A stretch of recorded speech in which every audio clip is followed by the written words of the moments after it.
포트시넷과 CSPM과 CIM에 대한 부분들을 말씀드리겠습니다.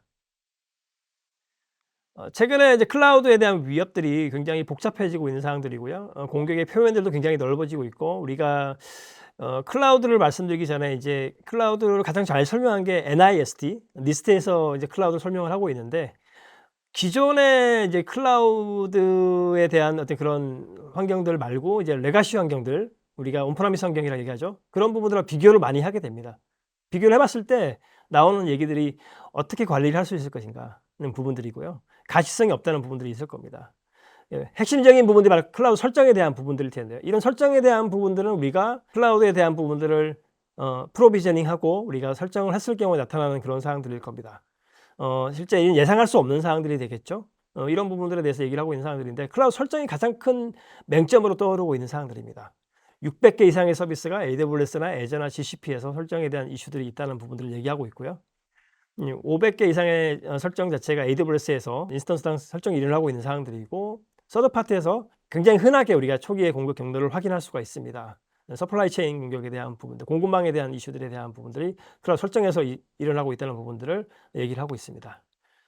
코드에 대한 취약점들은요, 계속 나오고 있습니다. 24년 1월 1일 이후에 우리가 이제 취약점에 대한 MVD에서 추가된 CV에 대한 부분들이 29,000건 이상이라고 얘기하고 있습니다. 굉장히 많은 양이죠. 연간 30% 이상의 취약점들이 계속 늘어나고 있는 사항들입니다. 그리고 취약점에 대한 부분들에 대해서 우리가 평균적으로 우리가 처리할 수 있는 시간이 65일 이상으로 늘어나고 있는 사항들입니다. 이런 부분들이 굉장히 어려움으로 다가오고 있는 사항들이고요. 아이디에 대한 침해, 우리가 이제 토큰 정보 하나로 클라우드를 접속을 하는 그런 환경들입니다. 이 IAM에 대한 굉장히 중요한데, 이 아이디 침해로 있어서 일어나고 있는 침해 사고 공격 경로 자체가 넘버 원입니다. 넘버 원이고 가장 많이 일어나고 있는 공격 경로 중에 하나라고 말씀드릴 수 있습니다. 클라우드 침입 자체가 침입에 의해서 일어나게 되는 이제 크레딧 증가하고 있는 사항들이고요. 68% 정도가 인증정보 유출이 되고 나서 침해의 비율이 일어나고 있는 상황이라고 말씀드렸습니다. 클라우드는 통제를 넘어서서 이제 굉장히 어려워지고, 우리가 위협을 식별하고 우선순위 지정하고 그다음에 해결이 점점 더 어려워지고 있는 상황이라고 말씀드릴 수 있습니다. 불필요한 진실이죠. 클라우드가 기존의 사이버 보안에 고정관념을 깨뜨리고 있는 상황들이죠. 네. 여러 가지 내용들이 있겠지만은 랜섬웨어를 말씀드릴 수 있을 거고요. 2031년까지 랜섬웨어로 인해서 피해액이 연간 2,650억 정도 일어나고 있을 것 같고, 그다음에 2초마다 새로운 공격들이 발생할 것으로 예상하고 있습니다. 그리고 2022년에 41%의 직원이 2027년까지 75% 직원이 IT 가시성 밖에서 여러 가지 행위들을 할 것으로 얘기를 하고 있습니다. 같은 회사에서 얘기하고 있는 사항들이고요. 이게 왜 굉장히 중요하냐면은 실제 클라우드 인프라를 담당하시는 분들이 이제 마음대로 권한을 생성을 하고 실제 자원을 생성하는 그런 부분들이 빈번하게 일어나고 있어요. 이런 사항들이 이제 우리의 보안의 가시성 밖에서 일어날 수 있다라고 얘기를 할 수 있는 상황이 될 거고요. 결국에는 동일한 일맥상통한 얘기라고 말씀드릴 수 있을 것 같습니다. 그리고 데이터 침해 68% 정도가 도난된 인증 정보를 가지고 소셜 인지니어링에서 일어나고 있는 상황들이라고 말씀드렸습니다. 최근에 일어났던 옥타의 어떤 사건들, 그리고 여러 가지 이제 최근에 일어났던 그런 부분들이 인정 정보에 대한 침해에 의해서 일어났다고 말씀드릴 수 있습니다. 오늘의 가장 중요한 부분이 99%가 클라우드 보안 사고는 설정 오류의 위반이다. 이 위반 사고 때문에 클라우드 보안 사고가 일어날 수밖에 없는 거죠. 이 위반만 잘 지키면은 보안에 대한 과제를 막을 수 있는 그런 상황이라고 말씀드릴 수 있습니다. 많이 줄일 수 있을 거고요. 그리고 70% 정도가 클라우드 보안 위협에 대한 우리가 블라인드 스팟, 사각지대를 경험하고 있다라고 얘기를 하고 있습니다. 지금 어떻게 동작하고 있는지, 어떻게 운영되고 있는지를 알 수가 없는 상황들이죠.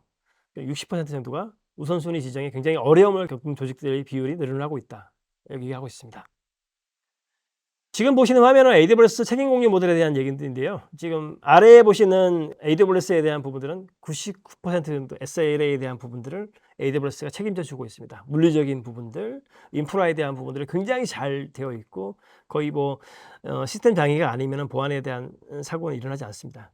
하지만 위에 보시는 고객이 직접 운영해야 되는 데이터를 기반으로 해서 인프라에 대한 부분들, 여러 형태의 네트워크에 대한 부분들까지, 모든 부분들은 다 고객이 책임져야 되는 사항들이고, CSP는 보안을 결코 책임져 주지 않는다는 부분들이 진실입니다.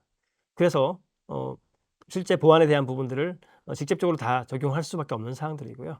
화면에 보시는 부분들이 지금 AWS에서 서비스를 하고 있는 내용들이고요. 실제 서비스에 대한 부분들을 메쉬 그래프로 보여드리는 부분들인데 AWS가 사용하는 서비스만 한 200개 이상 더 많이 있다라고 얘기를 하고 있습니다.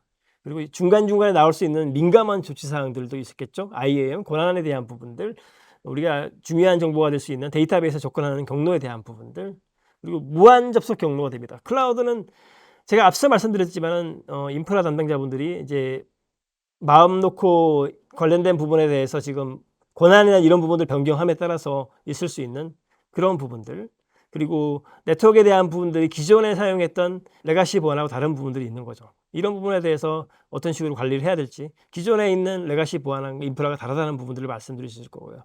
그다음에 권한 변경에 대한 관리 어려움들이 발생될 수밖에 없는 사항들입니다. 간단한 클라우드 배포이지만 굉장히 복잡하고 실제 우리가 자세하게 들여다봤을 때 복잡하고 기존의 레가시 인프라와 다를 수밖에 없다라고 말씀드릴 수 있습니다. 이런 인프라를 보호하기 위해서 만들어진 플랫폼이 바로 시냅이라는 플랫폼이고요. 지난 시간에서 저희가 말씀을 나눴던 사항들이고 좀 더 쉽게 설명을 풀어서 말씀드렸던 그런 사항들입니다. 시냅은 클라우드 네이티브 애플리케이션 보호 플랫폼으로서 전체적인 개발 라이프 사이클에 대한 부분들을 보호하고 규정이나 보안에 대한 부분 지키는 집합이라고 얘기하고 있는데요. 오늘 제가 말씀드린 CSPM과 CIEM에 대해서 본격적으로 좀 말씀드릴 수 있도록 하겠습니다. CSPM은 같은 회에서 정의하는 부분들이 클라우드 시큐리티 포스처 매니지먼트예요. 이걸 한글로 번역을 하게 되면 클라우드 태세 관리를 의미합니다. 형상 관리라고 얘기를 할 수 있겠죠. 클라우드의 환경에 대한 보안을 자동으로 식별해야 됩니다. 자동으로 식별하고 해결하는 기술이라고 말씀드릴 수 있습니다. 그리고 CIEM은 클라우드 인프라스트럭처 엔타이틀먼트 매니지먼트라고 얘기하고 있는데 클라우드가 ID 아니면 IAM으로 저희가 토큰 정보를 접속하는 그런 환경인데 이런 ID의 거버넌스를 우리가 초점을 맞추고 사용자와 서비스의 권한을 관리하는 플랫폼입니다. 이 두 가지 요소에 대해서 가장 빠르게 도입할 수 있는 솔루션이기 때문에 저희가 오늘 메인 아젠다로 말씀드린 사항들이고요. 저희 이제 포티 시냅의 구성 아키텍처에서 CSPM하고 CIEM에 대한 부분들이 표현이 되어 있습니다. 아키텍처가 조금 복잡하게 보이실 수도 있는데 왼쪽에 있는 컨테이너라든지 에이전트에 대한 부분들은 이렇게 시리즈로 저희가 웨비나를 하고 있기 때문에 다음 시간에 자세하게 설명을 드릴 거고요. 오늘은 오른쪽에 있는 부분들만 보시면 좋을 것 같습니다. AWS, Azure, GCP, 오라클 클라우드에 대한 부분들을 지원을 하고 있고요. AWS 같은 경우에는 관련된 로고에 대한 부분들을 저희가 클라우드 트레일에 대한 로고들을 가져오고 S3 버켓에 그런 부분들을 저장을 하게 됩니다. SQS 서비스, 메시지 큐 서비스를 이용하게 되고요. 또 에이전트 리스를 가지고 스냅샷을 저희가 떠가지고 실제 관련된 워크로드에 대한 부분들을 취약점을 같이 조사할 수 있는 그런 상황이 될 거고요. 애저 같은 경우에도 저희가 서브스크립션 아니면은 오가니제이션에 대한 내용에 대한 부분들을 가지고 저희가 인프라에 대한 부분들을 로깅을 다 하게 되고 오딜 로고를 가져와서 저희 실제 위협에 대한 부분들을 확인할 수가 있습니다. GCP에 대한 부분들도 비슷하게 설명이 되고 있고요. 관련된 계정에 대한 부분들, 오가니제이션에 대한 부분 연동이 되게 되면 IAM에 대한 권한에 대한 부분들 이런 모든 부분들을 스토리지에 저장을 하게 되고 실제 이런 부분 상관 분석을 해서 저희가 확인을 하게 됩니다. 그리고 저희는 오라클 클라우드도 지원하고 있습니다. 오라클 클라우드 인프라스트럭처에 대한 부분들에 대해서 IAM 그리고 실제 설정에 대한 부분들을 오딧에 대한 부분들을 확인하게 되고요. 이런 데이터들을 다 저희 레이스워크 포티 시냅에 데이터 레이크에 저장하게 되고요. 저희는 스노우플레이크라고 하는 데이터 웨어하우스 사스 모델에 저장을 하게 되고 이 데이터를 바탕으로 해서 상관 분석을 하게 된다라고 말씀을 드릴 수 있습니다. 그러면은 관련된 하단에 보시는 콘솔에서 담당자분이 접속을 하셔서 실제 형상 관리에 대한 부분들을 자동화된 부분들에 대한 대시보드를 확인하고 관리를 한다라고 말씀드릴 수 있습니다. 혹시라도 여기 나와 있는 형상 관리나 아니면 실제 위협에 대한 부분들이 알람이 있었을 경우에 여러분들이 즐겨 사용하시는 알람에 대한 부분들로 설정을 해서 관제라든지 아니면 알람을 가지고 조치를 취할 수 있는 부분으로 지원을 하고 있습니다. 아키텍처에 대한 설명을 말씀드렸고요. 클라우드 보안의 가시성을 확보하기 위한 전략에서 저희가 첫 번째로 말씀드릴 수 있는 부분들이 앞에 말씀드렸던 4가지 이 클라우드 CSP에 대한 부분들을 저희는 오딜 로그, 클라우드 트레일 로그들 아니면 리소스 인벤처리 아니면 SS에 대한 부분들을 다 가져와서 분석을 하게 될 거고요. API에 대한 풀링을 가지고 와서 분석을 한 다음에 이런 부분들을 정형화시켜서 실제 알람에 대한 부분들을 재조립을 해서 저희가 공격에 대한 경로들을 확인할 수가 있습니다. 공격에 대한 경로들을 IAM 설정에 대한 부분들, CSPM이 나올 수 있는 설정 관리뿐만 아니라 저희가 이런 부분들을 컴플라이언스에 매치업을 해서 실제 위협에 대한 부분들을 경로를 확인할 수가 있을 거고요. 보안 규정 준수에 대한 가시성도 확보할 수 있습니다. 이런 부분들을 잘 아시다시피 CIS 벤치마크, GDPR, ISO 27001, NIST, CSA 다양한 형태의 컴플라이언스에 대한 부분들을 저희는 실제 대시보드를 보면서 확인할 수가 있을 거고요. 이런 부분들을 원클릭으로 보고서를 작성을 하고 C레벨에 있는 임원분들께 보고를 할 수 있는 부분들을 제공하게 됩니다. 저희가 컴플라이언스에 대한 부분들은요. 가장 핵심적인 부분들은 조직이 필요로 하는 컴플라이언스가 있을 거예요. 이 컴플라이언스에 대한 부분들을 커스텀하게 구성을 할 수 있고 작성을 해서 그 조직만의 대시보드를 만들어서 운영 관리를 할 수 있다는 부분들이 강점이라고 말씀드릴 수 있습니다.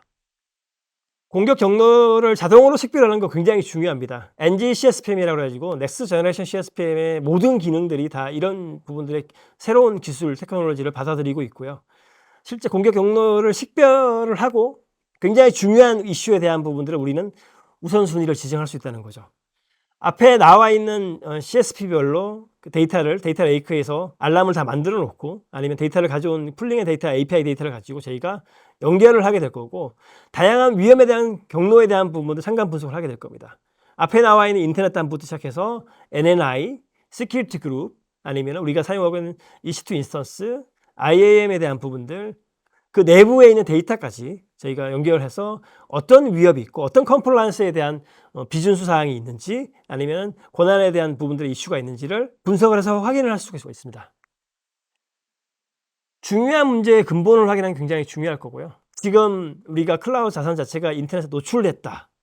아니면 내부에 있는 데이터가 데이터 유출의 가능성을 우리가 확인됐다. 중간에 있는 EKS 노드 자체에서 이 권한 자체가 지금 풀 권한을 가지고 있는 사항들이다 했을 경우에 이 인스턴스를 바탕으로 해서 앞단에 있는 인터넷에 노출된 사항들하고 내부 단에 있는 데이터까지 연결이 되어 있는지 아니면 이게 지금 어디까지 유출될 수 있는 가능성이 있는지에 대한 부분들을 확인을 할 수가 있습니다. 데이터 레이크 자체에서 이슈에 맞는 사항에 따라서 인사이트를 제공하기 때문에 근본적인 원인을 파악할 수 있고 조치를 취할 수가 있다는 게 굉장히 중요한 기능이라고 말씀드릴 수 있을 것 같고요.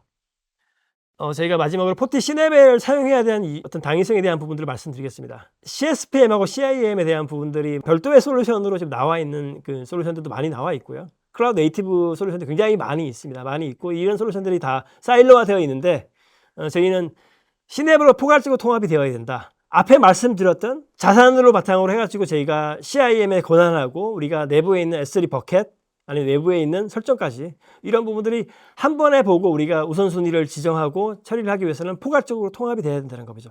이런 부분의 핵심 키포인트는 C랩이 그런 부분들을 할 수 있다는 부분입니다. 그리고 한 번의 연결로서 저희가 클라우드의 보안 수준을 바로 향상시킬 수 있습니다. 우리의 내부의 클라우드의 수준을 확인하실 수가 있으세요. 바로 확인하고 바로 조치를 취할 수 있는 상황이 될 거고요. 단 하루 아니면 일주일만 로깅을 해봐도 실제 우리 클라우드에 대한 보안 수준을 확인하고 조치를 취할 수 있습니다. 그리고 대부분의 멀티 클라우드에 대해서 쉽게 적용할 수 있습니다. 앞에 나와 있는 아키텍처에서 간단하게 말씀드렸었는데 한 번에 토큰 정보라든지 우리가 가지고 있는 그 권한을 가지고 저희가 온보딩을 할 수 있기 때문에 쉽게 적용 가능하고요. 실제 적용된 상황에서 약 한 1시간 이후에 데이터가 바로 접속이 되고 실제 풀링된 데이터를 가지고 분석을 하실 수가 있습니다. 얼마 전에 키사에서 있었던 시소 가이드라는 그 자료가 있었어요. 키사 게시판에 쉽게 볼 수 있는 자료인데 그 자료에 보면 나와 있습니다. 정보 보안에 대한 조치를 지속적으로 할 수 있지만은 그 레가시 같은 경우는 한 번 하고 끝나는 경우가 많이 있습니다. 그 다음 해에 또 하는 그런 사항들이 있는데요. 하지만 클라우드는 그렇게 하면은 향후에 돌이킬 수 없는 상황이 발생할 수 있습니다. 클라우드는 지속적인 모니터링을 해야지 보안이 강화가 됩니다. 보안이 강화가 되고 실제 조치를 지속적으로 취하면서 우리가 위협에 대한 부분들을 확인할 수 있고 이렇게 CSPM이나 CIEM 솔루션들, C랩이 나오는 이유는 바로 클라우드에 대한 상시적인 모니터링, 지속적인 모니터링을 할 수 있기 때문에 그렇습니다. 여기 있는 4가지에 대한 이유를 가지고 저희가 왜 포티 C랩을 사용해야 되는지에 대한 부분들을 말씀을 드렸습니다.